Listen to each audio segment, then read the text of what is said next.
Darkcast Network. Come to the dark side of podcasts. We have cookies. Cookies? Me love cookies. Hello, I'm Ashley from Fuck That, a true crime podcast, and I want to share with you the details of a case I've recently covered. Chad Zachary Hauer was a prominent Microsoft employee living overseas, and he seemingly had a promising future ahead of him. He had full custody of his son Alex, whom he had during a previous marriage with his ex-wife Nancy Oberlander.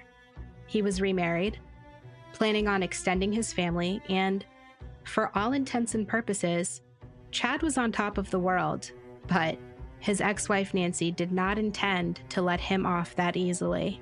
Nancy fled Tennessee, the state that had jurisdiction over their son Alex's custodial arrangement, moving to Pennsylvania without notifying the courts or Chad.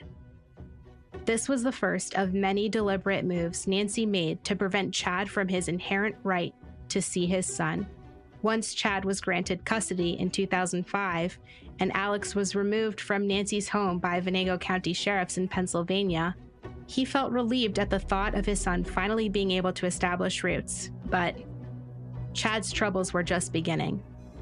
Pennsylvania, a state where Alex lived for only a few months, in violation of Tennessee's custodial agreement, took emergency jurisdiction over the case, creating a domino effect that would forever change not only Alex's life, but Chad's life forever. Join me as I delve into the custodial battle that ultimately led to Chad Hauer becoming the TikTok fugitive, wanted by the FBI for international kidnapping, ultimately leading to an Interpol red notice. This case delves into the corruption at not only the state level, but the federal level as well, uncovering lies and corruption from the FBI, National Center for Missing and Exploited Children, and United States Assistant Attorneys, all while Chad fights for his independence and his life overseas. You can listen to Chad Hauer, the TikTok Fugitive, parts 1 through 3, wherever you listen to podcasts.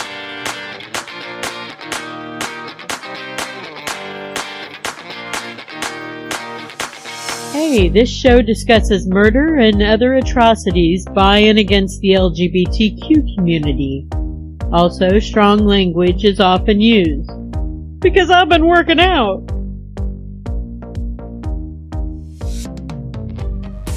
Hey there, Rainbow Warriors. Welcome to Beyond the Rainbow. True crimes of the LGBTQ+. I'm your host, who you love most, CJ. I'm not sure if I've shared this with you before, but the next couple of months are going to be kind of rough for me. You see, I lost my mom in 2009 in May. May is the month of Mother's Day. It's also the month my mom's birthday's in, and her death date. Then there's June. I lost my dad in 1999. In June we have Father's Day, his birthday, and his death day. I had a great childhood and I miss my parents so much. But there are bright sides to these months too. May is also the month my dog Nilla was born. And I gave her my mom's birthday, May 20th. I think my mom would have loved Nilla. And June, well, it warms up here in June and I do appreciate warmer weather. So there's that. I received a message on Beyond the Rainbow podcast website from Angelica, who said that the last episode on Tori Minnick was the first episode they had ever listened to by me. My true crime Quickie that episode was that of our trans youth Brianna Gay from the UK. Angelica thanked me for being so respectful of trans people in my coverage. And that was just really sweet. And again, thank you for reaching out, Angelica. On Facebook Messenger, Susie reached out to me. She even said, "Hey, CJ," before she wrote anything, and it was a nice comment. Thank you, Susie. Find me on the socials. And don't forget to say, "Hey, CJ," first, like Susie did, so I don't delete you.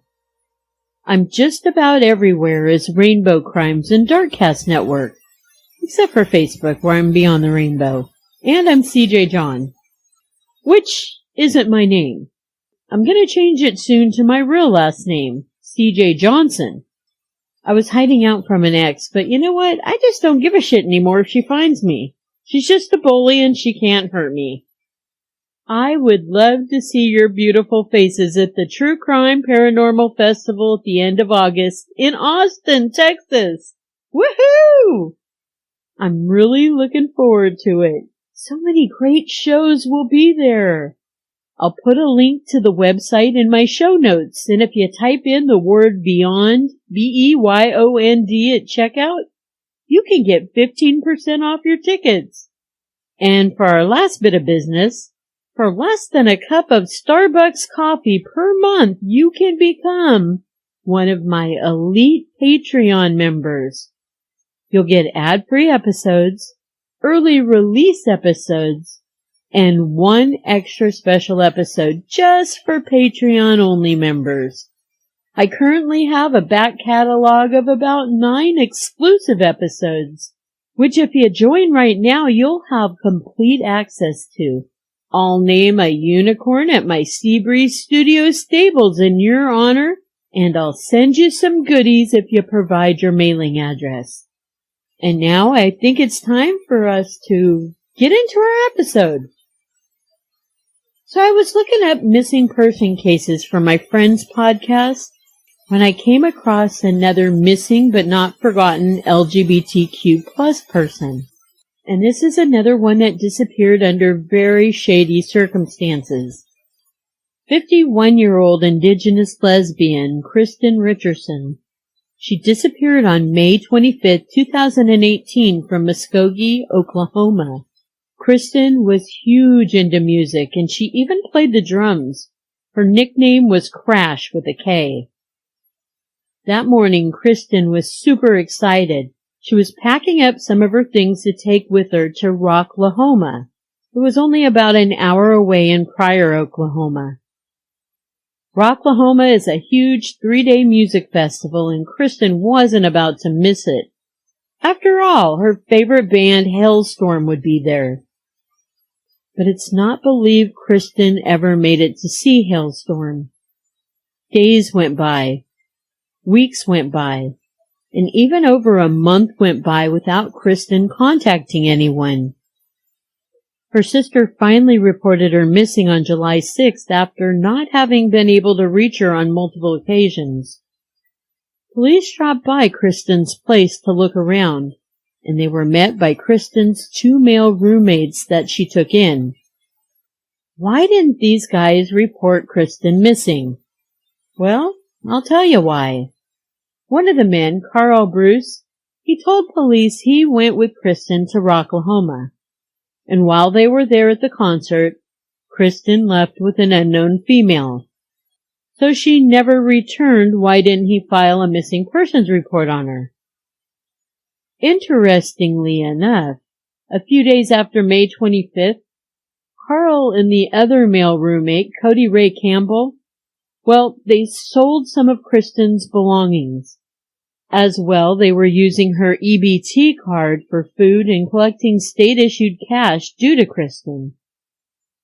The police who visited Kristyn's place ran a check on her cell phone, and they found that it never left Muskogee on May 25th. So it's been surmised she never made it to the concert in Pryor. Kristyn's roommates were both arrested for having stolen a vehicle that was on the premises, but there wasn't much more the police could detain them on. Kristyn's family and friends says she's not the type to just disappear for weeks without telling someone. They also said they don't believe she's alive any longer, but they still want to bring her home. They also believe Kristyn's kindness of taking in strays until they got back on their feet is what led to this. Police have exhausted their leads and they're looking for fresh evidence or tips, but nothing so far has come in. As for the roommates, Cody Ray Campbell received 5 years for the stolen vehicle, and I dug, but I could not find what Carl Bryce's sentence was. The latest I could find on that it was still pending, but it was 5 years ago. It should be at least the same as Cody's. All I could really find on Carl is that he owed $2,500 in court fees. One of Kristyn's friends said that they had a pact where if one of them died before the other, They told each other how they wanted to be disposed of. Kristyn wanted to be cremated and have her ashes put into the same urn as her mother. And to this friend, that's why it's so important that Kristyn is found and returned home. Kristyn is 51 years old, Native American. She stands 5'6" and weighs 200 pounds. She wears her hair short and it's brown. She has hazel eyes. She also has an 8 to 10 inch tattoo of Stevie Nicks on her right calf. Should you have any information that could lead to the recovery of Kristyn, please call Muskogee Police Department at 918-683-8000. What happens when a 36-year-old gay man takes in a straight but curious 19-year-old as his roommate? As you probably guessed, someone's getting murdered. Hickory, North Carolina is a medium-sized city of around 45,000 people. It lays approximately an hour and a half from Charlotte, North Carolina. Hickory is primarily located in Catawba County. This is where our main story takes place on Valentine's Day 2011. This crime is said to be one of the most gruesome in Catawba's history. Dark-haired, dark-eyed, well-built 19-year-old Michael Anderson walked into a gay club. I was kind of surprised Hickory, North Carolina had anything such as a gay bar, but it appears there might be 2 or 3 in the area. Michael might be considered by some to be attractive. He has a nice structure to his face, but his skin is heavily marked with acne. Is it from hormones? You know, normal teenage acne? Or could it be from something else like heavy drug use? These are the questions I found myself asking when I saw his picture. Michael must have been sporting a fake ID when he entered the club, unless the door staff was extremely lax on who they let in. Prior to going into the bar, Michael had been on the fence about his sexuality. He had always identified as straight, but lately he was questioning himself. Maybe he was bisexual, he thought, and then he decided to go and find out by walking into this gay club. After a bit, he and 36-year-old openly gay man Stephen Starr struck up a conversation. Stephen from pictures looked like a bear. He was a little stocky. He had brown, close-cropped hair and one of those mustache beards that connect without the sideburns ever touching. He also had adorable dimples when he smiled. Michael told Stephen he was straight, but he'd been questioning if perhaps maybe he was bisexual. Michael and Stephen spent the better part of that night talking.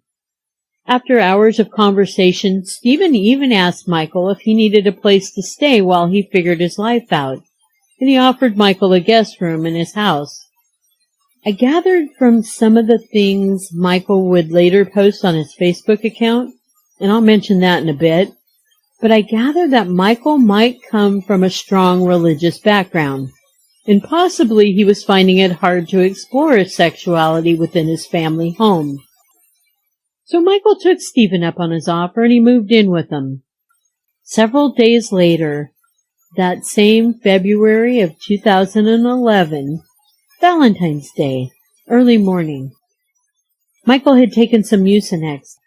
He claimed he had taken 19 of the pills. Around 4 a.m. in the morning on Valentine's Day 2011, Michael wrote on his Facebook page, "God, forgive me of my sins of which I have done. Please let your holy name be with me as I got to the heavenly place. They will not take me alive. My killing starts tonight. I kill one by one. Hopefully I kill more than one, though. It seems I would rather want to kill a lot more, you know. Oh well, one will do, I guess. You get in my way, you will be next." This babbling declaration is what made me believe Michael might have been raised very religiously.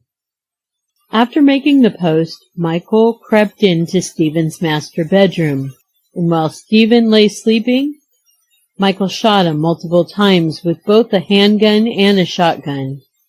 He stabbed him with different knives and mutilated Stephen's body with an axe. He took a moment to carve the word Joker into Stephen's body, and he wrote a few other things on Stephen with a ballpoint pen. At 4:45 a.m., Michael called 911, and this is how the conversation between he and the dispatch went. Catawba County 911? I'd like to report something. Okay, what's wrong? I took some pills, and, the pills made me go mad, and, I murdered my roommate. You murdered your roommate? Yes. What do you mean you murdered your roommate? I shot him 3 times. And then I used an axe and, mutilated his body. And where is your roommate now? Are you still in the house with him? Yes, I'm right here beside him. What's your name? Michael Anderson. Okay, Michael. What did you take that made you do this? I took, I OG'd on Mucinex PM. The dextromethorphan makes me a little weird. I took too many. What is your roommate's name? Stephen Starr. And you said you shot him. Yes. Okay, where's the gun at now? In my hand. In your hand? Yes. Okay, I need you to put the gun somewhere, okay? I don't know what to do now. Listen, I'm gonna stay on the phone with you, okay? Oh God, I don't know what to do now. What part of the house are you in? I'm in the master bedroom. Okay, where's your roommate at? He's in his bed. Okay, can you take the gun and put it on the floor and go to, is the living room where your front door is? No. Okay, where's your front door at? What part of the house? Right as you walk off the master bedroom, you turn right, left. Okay. And the front door is right there. Okay, can you lay the gun down on the floor? I don't want you to have a gun in your hand, okay? Can you lay it down on the floor? I don't know what to do now. Okay, I'm going to help you, okay? But what I need you to do is put that gun down.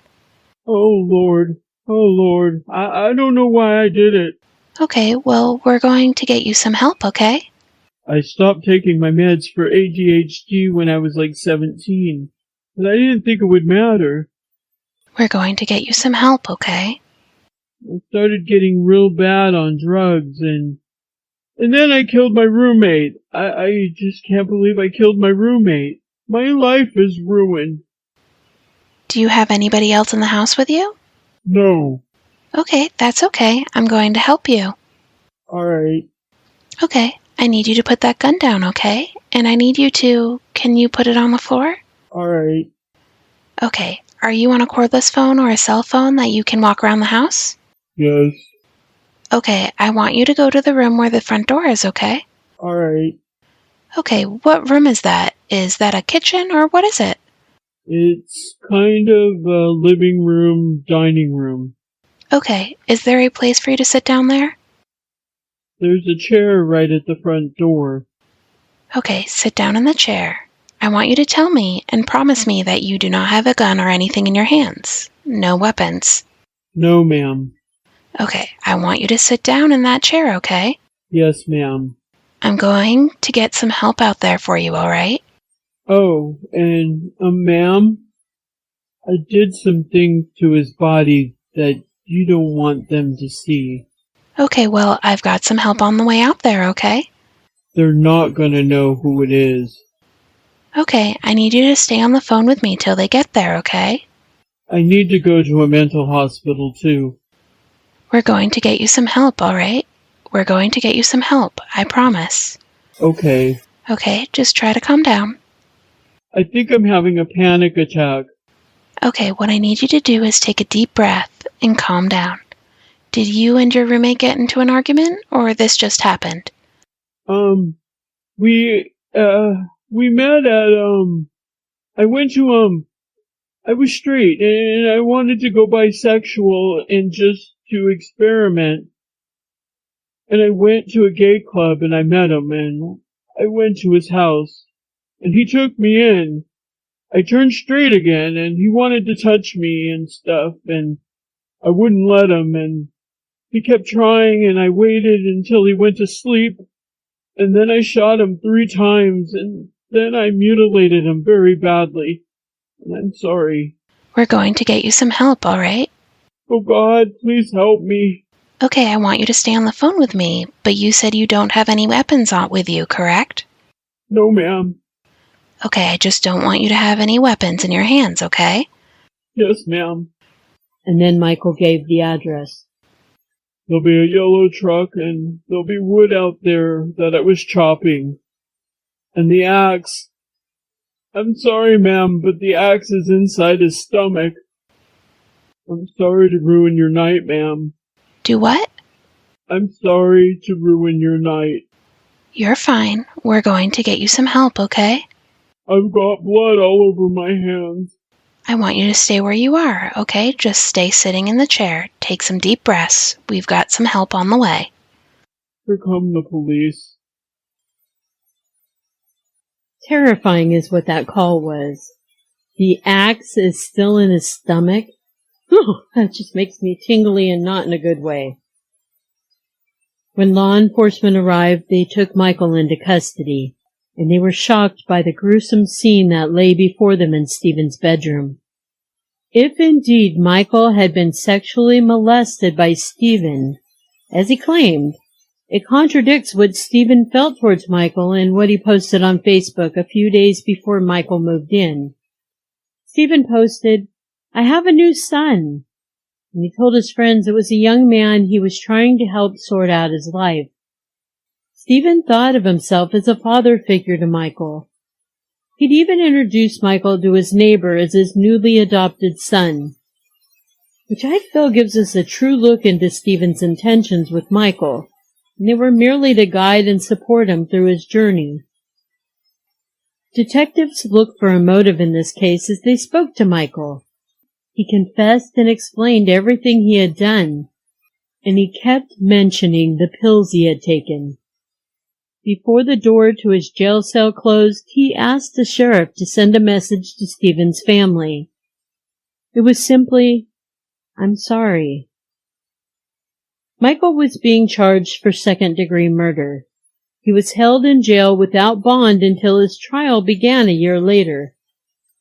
At his trial, Michael, who had no prior criminal record, he sat emotionless while his defense argued the amount of Mucinex pills Michael had taken acted much like LSD would in someone's system.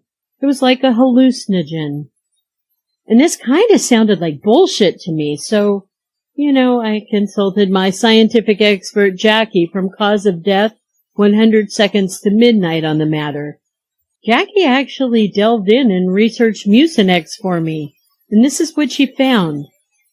Teenagers can find YouTube videos telling them how to abuse over-the-counter medicines in order to get high. Mucinex contains an ingredient called DXM, and the next information is from the FDA website. Too much of the drug can cause psychoactive effects such as confusion, inappropriate laughter, agitation, paranoia, euphoria, and hallucinations, as well as other sensory changes, including the feeling of floating and changes in hearing and touch. Long-term abuse of DXM is associated with severe psychological dependence. Abusers of DXM describe the following 3 dose-dependent plateaus. Intoxication includes overexcitability, being lethargic, loss of coordination, slurred speech, sweating, hypertension, nausea, vomiting, and involuntary spasmodic movement of the eyeballs. If it's mixed with alcohol or other drugs, the results can be fatal. White people don't metabolize DXM well. So about 5 to 10% of whites can easily overdose and die. DXM taken with antidepressants can be life-threatening. Depending on the dose, DXM can have effects similar to marijuana or ecstasy. In moderate to high doses, its out-of-body effects are similar to those of ketamine or PCP. So it sounds like this over-the-counter shit can be extremely detrimental if taken in high doses. I guess the defense attorney sort of did know what he was talking about. Thank you, Jackie, for researching that for me. Be sure to check out Jackie's show, Cause of Death, 100 Seconds to Midnight. I always feel so much smarter after I listen to it. Michael insisted the Mucinex is what made him kill Stephen. That, and after 3 days, he decided he was a straight man. Buddy boy, that's just not how sexual identity works. Michael did plead guilty, and he was sentenced to 16 years of incarceration. Okay, so we do know high quantities of over-the-counter medicine can cause someone to lose their shit. I also think there's some underlying mental issues that were happening as well. I'm going to throw in my common belief of when someone gets scared of what their sexual identity might be, they freak out. Especially so-called straight men. They will often turn to violence if they're having gay urges. And they've been conditioned by our environment to not accept and even to abhor the LGBTQ lifestyle. What do you guys think? Was it just the medicine that made Michael violently freak out? Or was it something more? Do you believe Stephen was actually making moves on Michael? I love it when my armchair psychologists reach out with their thoughts. Oh, and thank you, Sherry Lynn, who reached out to me regarding the Tory Minute case with her thoughts. Again, I'd like to thank Jackie for her expertise in the field of science. And I would like to thank and give a big shout out to Sam, a rainbow warrior, for giving voice to that of the 911 dispatch operator. Our true crime quickie comes to us from Philadelphia, Pennsylvania. Just last year, 20-year-old Naasir Johnson lived with his grandmother since he was the age of 1. And by all accounts, he was a kind and decent young man. Naasir was openly gay, and he graduated high school in 2018 from a charter school. The charter school specialized in architecture and design. He was now working as a home health care nurse's aide. On February 17, 2022 was the very last time Naasir's grandmother had seen him. And that just wasn't in his character to not return home. His grandmother and he would share nearly every meal together. The following day, she reported him missing. Around noon on February 20th, some people walking on a cobblestone path in Vermont Park, they found charred human remains, and they called the police. Police identified the charred body as belonging to Naasir Johnson. A medical examiner determined his cause of death was a gunshot wound to his neck. A friend of Naasir's told his grandmother that Naasir was dating a 20-year-old man who went by the street name of Pratt. The street name of Pratt leads me to believe that the young man might have had gang affiliations. Police were able to find out that Naasir's phone last pinged at 12:20 a.m. on February 18th. It was at an address of the home where Kylan Pratt lived, the dude who went by the street name of Pratt. Law enforcement arrested Kylan. They got a search warrant for his home, and they believed Naasir was killed in Kylan's home, and that then he was transported later to Fairmount Park. That's where he was burned and his remains left. Detectives believe the motive was Kylan being in fear of getting outed for having a gay lover. Such a tragic waste of a young man who seemed to have so much going for him. Rest in power, Naasir. For an even more detailed coverage of Naasir's case, please check out a Nefarious Nightmare podcast. I just saw that my friends Courtney and Amanda covered his case as well, and theirs wasn't just a quickie. That sounded kind of dirty. Love you, Rainbow Warriors. You matter. Remember, it's not a crime to be gay. Unless you're a murderer.